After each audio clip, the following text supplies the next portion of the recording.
Hello నమస్తే, నేను మీ నాగేందర్. ఈరోజు మనం ఇరాన్ ఇజ్రాయెల్ యుద్ధం గురించి చర్చించే ముందు ఇరాన్ గురించి చర్చించుకుందాం. ఇరాన్ ఇరాన్ మొదటిగా రాజు పరిపాలించాడు. తన పేరు ఇరాన్ షా. ఇరాన్ షా 1941 నుంచి 1979 వరకు పరిపాలించాడు. తన తర్వాత వచ్చిన అతనే మొదటి సుప్రీం లీడర్ అయిన అయతుల్లా ఖమేనీ. తాను 1979 నుంచి 1989 వరకు పరిపాలించాడు. తన తర్వాత రెండో సుప్రీం లీడర్ అయినటువంటి అయతుల్లా అలీ ఖమేనీ గారు తాను 1989 నుంచి 2026 వరకు పరిపాలించాడు. అలీ ఖమేనీ గారు 3 ఉగ్రవాద సంస్థలను పెంచి పోషించి వారికి కావాల్సిన సదుపాయాలన్నీ సమకూర్చాడు. ఉగ్రవాద సంస్థలైన హమాజ్, హిజబ్, హౌతీ అనే 3 సంస్థలకు కావాల్సిన వెపన్స్ మరియు వాళ్ళకు ట్రైనింగ్ ఇప్పించాడు. అదే కాక 1989లో IRGC అనే ప్రభుత్వ రక్షణ సంస్థను కూడా స్థాపించాడు. కానీ 2022లో అమీన్ అనే స్త్రీని హజబ్ సరిగా వేసుకున్నందుకు పోలీస్ కస్టడీలో చిత్రహింసలు పెట్టడం వల్ల అక్కడికక్కడే ఆవిడ మరణించింది. తన వయసు 22 సంవత్సరాలు. ప్రజల్లో భయాందోళన మరియు కోపంతో ప్రజల్లో రెవల్యూషన్ మొదలైంది.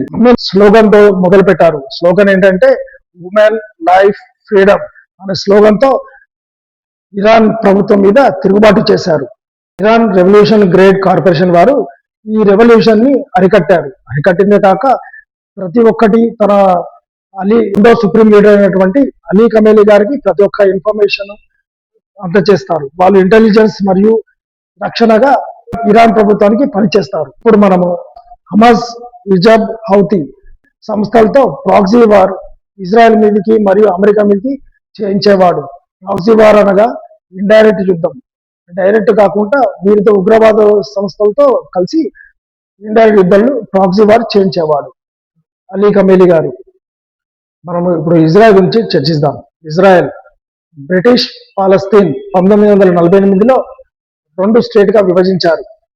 మొదటి స్టేట్ జెరూసలేం స్టేట్, మరొకటి అరబ్ స్టేట్. జెరూసలేం స్టేట్ ఇప్పుడు మనం పిలిచేటువంటి ఇజ్రాయెల్ దేశము చాలా ఇంటెలిజెన్స్ మరియు ఆపరేషన్స్ లాంటి హై టెక్నాలజీ ఉపయోగిస్తూ F-35I, F-35S జెట్ లాంటిది, మల్టీలేయర్ మిసైల్స్ మరియు షాహిద్ 136 మరియు GBU-28 బ్లాంక్ బ్లాస్టర్ బాంబర్ లాంటి వెపన్స్ ఉపయోగిస్తూ యుద్ధంలో విజయం సాధిస్తున్నారు. ఇంటెలిజెన్స్ వర్గాలైన ముసాద్, షాహీన్ బేగ్, అమాన్ అనే 3 సంస్థలను వారు స్థాపించి ఇంటెలిజెన్స్ వర్గంలో అన్ని దేశాలలో వారి సంస్థలు స్పైగా పనిచేస్తున్నారు. మొదటిగా ముసాద్ గురించి మాట్లాడుకుందాం. ముసాద్ అంటే ఫారెన్ ఇంటెలిజెన్స్ వర్గానికి పనిచేస్తుంది. షిన్ బెట్ తన సొంత దేశమైనటువంటి ఇజ్రాయెల్లో పనిచేస్తుంది. మరియు అమాన్ అనే ప్రతి ఒక్క ఇరాన్ దేశంలో ముఖ్యమైన నాయకుల దగ్గర తాను ఒక సోల్జర్ గా పనిచేస్తూ ప్రతి ఒక్క ఇన్ఫర్మేషన్ ఇంటెలిజెన్స్ మరియు ఇంటెలిజెన్స్ రిపోర్ట్ అమెరికాకు, ఇజ్రాయెల్కు అందజేస్తుంది. ఇప్పుడు మనకు యుద్ధం జరగడానికి ముఖ్య కారణం తెలుసుకుందాం. మొసాద్, అమాన్ అనే సంస్థలు ఇంటెలిజెన్స్ రిపోర్ట్ అయినటువంటి ఇరాన్ యొక్క రాజు అలీ ఖమేనీ గారి మీద నిఘా వర్గంగా పనిచేస్తూ 3 సంస్థలు మసాద్, షాహీన్ బేగ్, అమాన్ పనిచేస్తూ ఉండేది. ముఖ్యంగా మసాద్ వీరు అలీ ఖమేనీ గారి యొక్క ప్రతి ఒక్క ఇన్ఫర్మేషన్ ఇస్తూ ఖమేనీ గారి గురించి ప్రతి ఒక్క ఇన్ఫర్మేషన్ ఇజ్రాయెల్ కు మరియు అమెరికాకు అందజేస్తూ వారి ఎంట ఉంటూ వారు చేసే ప్రతి పనిని ఇజ్రాయెల్ కు, అమెరికాకు అందజేస్తుంది. ముఖ్యంగా న్యూక్లియర్ వెపన్ తయారీ గురించి ఇరాన్ చేసే ప్రతి ఒక్క పని ఇజ్రాయెల్ కు, అమెరికాకు ఇన్ఫర్మేషన్ ఇస్తూ, అందులో ముఖ్యంగా జరిగిన విషయం ఏంటంటే యురేనియాన్ని ఎక్కువ మొత్తాన్ని దాచిపెట్టాడు.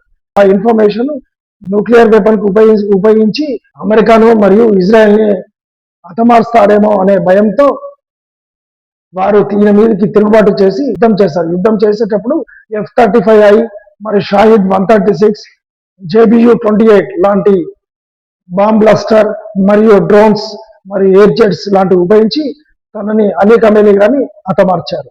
ఈ ఆపరేషన్ పేరే ఆపరేషన్ రోరింగ్ లయన్. ఇది ఇజ్రాయెల్ మరియు అమెరికా కలిసి చేసిన పన్నాగం. ఫిబ్రవరి 28, 2026 జరిగిన ముఖ్య సంఘటన. మన అలీ కమేలి గారిని ఇజ్రాయెల్ మరియు అమెరికా కలిసి ఆపరేషన్ రోరింగ్ లయన్ అనే ఆపరేషన్ తో అలీ కమేలి గారి మీదకి అటాక్ చేశారు. అది జరిగే ముందు తను టెహరాన్ అనే ప్లేస్ లో తన కుటుంబ సభ్యులు మరియు తన అనుచరులతో ముఖ్యమైన చర్చిస్తున్నారు. చర్చించే సమయంలో మసూద్ అనే ఇంటెలిజెన్స్ సంస్థ అమెరికాకు మరియు ఇజ్రాయెల్ కు ఇన్ఫర్మేషన్ చేరవేసింది. చేరవేయడంతో తాను 60 సెకండ్లో 30 వెపన్స్ తో దాడి చేసి టెహరాన్ అనే ప్లేస్ లో తనని హతమార్చారు. తన తండ్రి అయిన అలీ కమేలి గారు మరణించిన తర్వాత ముజతబా కమేలి గారు బాధ్యతలను స్వీకరించారు. సుప్రీం లీడర్ గా తాను ఇరాన్ ని పరిపాలిస్తున్నాడు. ఈ యుద్ధంలో ఇరాన్ కి ముఖ్యంగా రష్యా, చైనా, సౌత్ కొరియా వంటి కంట్రీస్ వీరికి మద్దతుగా నిలిచాయి. ఇజ్రాయెల్ కి అమెరికా మరియు Canada, UAE, Saudi Arabia, UN, ఐక్యరాజ్య సమితిని వీరికి మద్దతుగా నిలిచాయి. మరి మన భారత్ పాత్ర ఏంటి ఈ యుద్ధంలో అనేది చూస్తే, భారత్ స్ట్రాటజికల్ అటానమీని సిస్టమ్ ని పాటిస్తుంది. స్ట్రాటజికల్ అంటే ఇరు వర్గాలతోటి మిత్రపక్షంగా ఉంటూ వారితో ఎటువంటి విభేదాలు కానీ శత్రుత్వం లేకుండా ఉండటమే.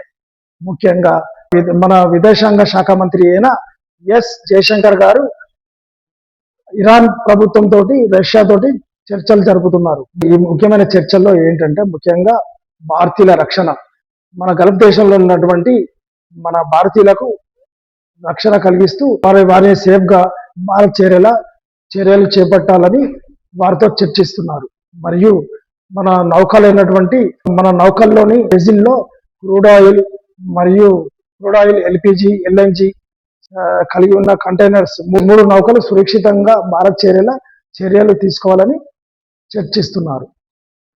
3 నౌకలు అనగా మనకు పరిమాల్ మరియు పుష్పక్ మరియు షలాంగ్. షలాంగ్ ఆల్రెడీ భారత్ కు చేరింది, అన్లోడింగ్ కూడా అవుతుంది. పుష్పక్ 16వ తారీఖున ముంబై జవహర్ చేరబోతుంది. మరియు పరిమాల్ 17వ తారీఖున ముంబై, కొచ్చి, గమ్యానికి చేరబోతుంది. చాంబహార్ ఓడరేవు ద్వారా మన పుష్పక్, పరిమాల్ మరియు షలాంగ్ మన భారత్ కు చేరబోతున్నాయి. అది సంతోషకరమైన వార్తే. మనకి క్రూడ్ ఆయిల్ మరియు ఎల్పిజి, ఎల్ఎన్జి సరఫరా మనకు ఎటువంటి ఇబ్బంది కలగకుండా అందజేసేలా భారత్ ప్రయత్నాలు చేస్తుంది. ఇది మనము జాగ్రత్తగా ఉపయోగించుకుంటూ ముందుకు పోదాం. ముఖ్యంగా మతంలో జరిగిన సంఘటన ఒకసారి నెమరు వేసుకుందాం. అది ఏంటంటే, యుక్రెయిన్ జరిగిన యుద్ధంలో మనం ఎంతో నష్టపోయాం. మీ అందరికి గుర్తుకు ఉండే ఉంటుంది. అది ఏంటంటే, అప్పుడు క్రూడ్ ఆయిల్ మరియు ఎల్పిజి, ఎల్ఎన్జి అన్ని రేట్లు పెరిగాయి.